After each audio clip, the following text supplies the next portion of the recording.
Don't look at the light! I can't help it. It's so beautiful. You, come here. I want my money back. No refunds after the first 2 minutes. You and we're playing you. And let's see if you both have the same energy after those games. You're running up your mouth, jumping up and down, hugging. But then reality has just hit you. No, reality You're coming to our place. You're coming to our place on Sunday. Yeah.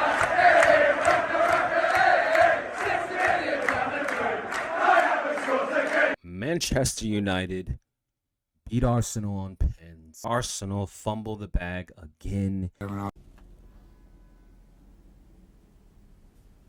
I think I felt better when I was locked up in the hospital. And prove where they truly are at.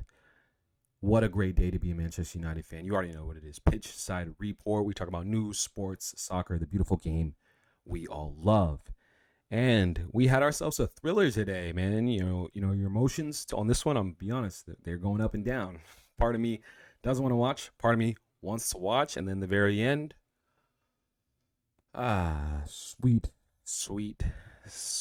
victory.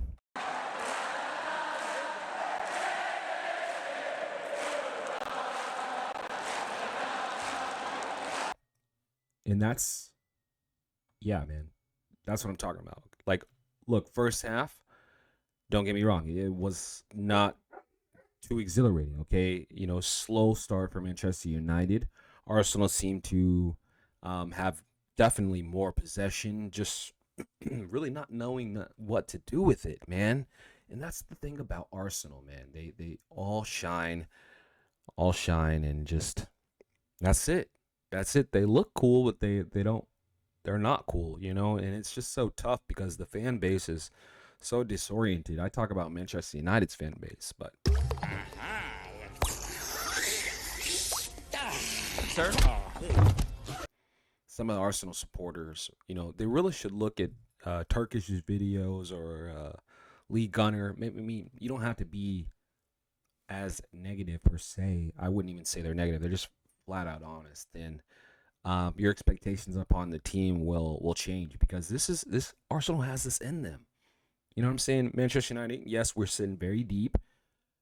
You know, hard to break down. Kind of the same setup in a way versus Liverpool, and trying to hit on the break. Yet, you know, Højlund, I mean, good God, he's awful. He really is awful. He just has nothing going for him, that guy. I don't know why he consistently starts. Maybe, you know, you can say after now that the game is finished, maybe Amorim, you know, had this idea the whole time. If it were to go into extra time, you'd want Xerxes in there, and we'll get to him more later on. But I mean, I don't know. I don't care for him starting. I hope that he gets replaced, or I hope Xerxes gets the flowers, which he'll show that he deserved. Pretty much, you know what I'm saying? So if anybody out there is still debating who is better, I mean, it's not just because of the pen. I mean, Xerxes, every time he comes on, shows way more ability, way more football knowledge than Højlund shows. So, I mean, I'm sure they're different in age, but still, let's have the better one starting. Now, where it got messy was the yellow cards. So, ref, I don't know what happened before the game. I don't know who was paid what, but I'm just kidding. Probably nothing, but Arsenal always kind of get calls like this. And yeah, man, you know, a lot of weak yellows. Yes, you know, dumb yellows. And what I will say is once you get a yellow card, you kind of have to be smarter about it. Like, you have to know that if the ref's giving them out, you can't just willy-nilly try to make these tackles that are truly not necessary. And some players do have something to blame. But, you know, again, very frustrating. A lot of the yellow cards were dives or just shouldn't have been a yellow. Maybe you have a warning at first. But it is what it is, you know what I'm saying? So second half begins, and this is obviously where the goals start to come into play, more hype. And we get the first goal, man. The first goal, Bruno, nice goal from him. Definitely a difficult chance. So, you know, he deserves his flowers. I don't care for many of his performances, but he deserves his flowers going 1-0 up. And at this point, I'm really thinking that the game is over because Arsenal they don't look very threatening at all. And then this is where those yellow cards come to bite us in the ass, because you got players like Dalot who just, I don't know sometimes what he's thinking. And that's all defenders really at some point in time. There's just certain times, you should make a challenge, and then many times that you shouldn't. And then especially if the ref is one of these refs just throwing out yellow cards like they're candy, you just got to watch it, man. And he lapsed the concentration, all momentum shifted, and Arsenal was able to capitalize right after that up the corner kick. So then momentum completely changed, and then they were on the front foot, pretty much the rest of the game. And this is where the banter really comes in, because even with all this momentum, even a man up, Arsenal, man, the players just aren't good enough. The coach is not good enough. The whole expectations upon what they're meant to be, man, they're just not good enough. And you know what I mean? Like, we're Manchester United. It just happens to be that the aura is just too powerful.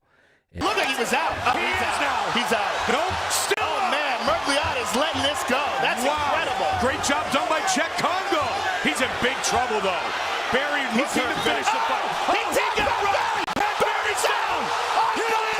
no matter what, these guys fold. You know what I mean? Like the clutch gene is just gone from them. And yeah, you saw that with the penalty that they didn't really deserve in the first place. And Odegaard missed, you know what I mean? So the ball never lies. And it would probably come back to haunt them more than... I mean, they can't just rely on that penalty. They should have had more chances with what they created as well, especially towards the end whenever we were a man down. Because I'll be honest, I did not expect us to last. The pressure was so epic that I just thought we would fold, and we held firm. You have to give credit to Harry Maguire, De Ligt. They played their asses off. Even Lissandro, man, I sometimes talk shit and say that, you know, he should be out of here, but he really played that well. I understand that Arsenal is Arsenal, and they fold under pressure. Until he dropped his winnings back and gave up $1 million of his own cash. But, you know, we still have to give them credit when it's deserved. And the defense definitely came through, man. Even in extra time, you know, I was still expecting Arsenal to kind of break through just because of the pressure. Raheem Sterling, oh, man, I feel sorry for the guy. He's just done, man. He's just done. He's just past it, and it's just not what it used to be. And then... obviously, when it gets to the second half of extra time, I'm really hoping that we can last till PKs.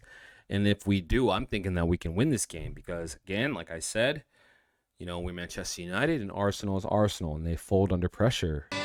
Until he dropped his winnings back and gave up $1 million of his own cash. And they have been for a long-ass time. And that's what you saw, man. We had PKs. They had their $60 million man. Kai Havertz up, and yeah, this is what happened.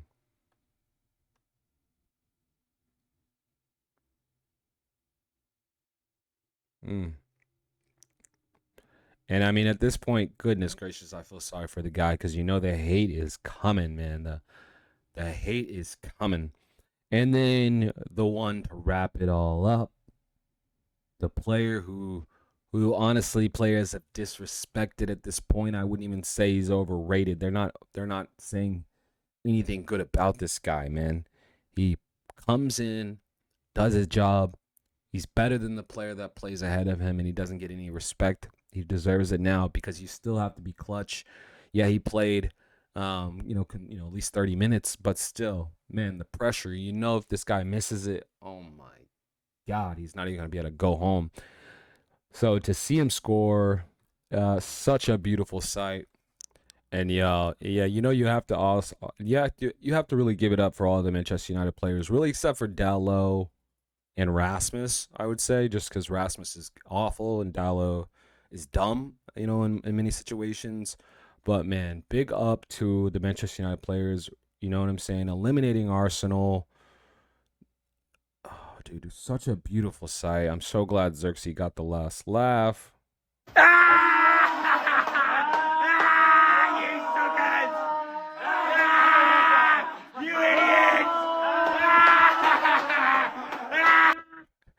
what's funny is FaZe and I'm, Mikel Arteta lost to a 10-man Manchester United with the refs Arsenal's pocket. And then, of course, the internet is just unrelenting and just, dude, just so funny because, man, I didn't even know Arteta was the second highest paid manager in the world right now. That's why. Oh yeah, this. See, boy, like, yo, Højlund could never in his life do anything like this. Never in his life. So anybody who's got any type of Højlund is better than Xerxes slander, dude. Just get that out of here, man, because their levels far apart. The levels far apart. Yeah, Xerxes cameo will not be forgotten. Exactly. Dude, I mean, he came in clutch, man. Then he had the gunman celebration at the end. Dude, what a game, bro. What an ending. What an emotional ride. And that is why we love the beautiful game. So, yeah, man. I expected us to get a result here. I'm sure Arsenal fans are disappointed. And, you know, from their end, I don't think it's going to change. Those owners, bro, as long as they're making money in their pockets, they could care less about the quality on the pitch. And until the fan base realizes that and gets behind it, you know what I mean? Which I'm sure there's more into it, but I feel like that's the broader picture. You can kind of say that as a Manchester United fan, but at least like you can see there's intent. You've seen how we've gone through managers in this 5-year span where, you know, when we weren't good enough, at least we saw some change. Arsenal been second fiddle, and now the year where they're maybe not expected to win the whole thing, but definitely supposed to be in the running. You know, you're just seeing it crumble in front of their eyes. So, as a Manchester United fan, you know what I'm saying? It's good to see. You know what I mean? I got nothing else to say about it. Happy that we eliminated them. I'm so happy that Kai Havertz. Well, you know what? Let's rephrase that. I'm not happy he missed, but I'm happy they lost in the PKs. You know what I mean? I feel bad for players like that who get a lot of hate. Whether he deserves his price tag or not, you know what I mean? That's what the market felt it was worth. And just this day and age, how we conversate about players, and if you're someone like me who grew up, I mean, dude, you guys remember the players Arsenal had? You know what I mean? They're way better than this. And yeah, if I was them, I'd be frustrated too, especially when you're hearing from the manager that they don't need players, and you know, just the whole gaslighting vibe of Arsenal. You know, real cringe team. Football wins in the end here, and it's just good banter, bro. So if you're feeling the vibe, subscribe. If you're an Arsenal fan, let me know what your thoughts are, man. Are y'all gonna get rid of Arteta? If you're a Manchester United fan, does this make you feel a little better about Xerxes? You know what I mean? And let me know any other comments you guys have on the game and what you guys expect for the year coming. Arsenal season's over. It's the beginning of the end. And like that, he's gone. And Manchester United, we have just a beautiful road ahead of us, and it's just looking good. But, yo, this is Pitchside Report. If you made it this far, I really appreciate you watching, and I'll catch you guys on the next one. All right, later. You need to understand why you are being punished, all right? I'm just gonna get down as soon as you move. Well then, I'll just have to stand right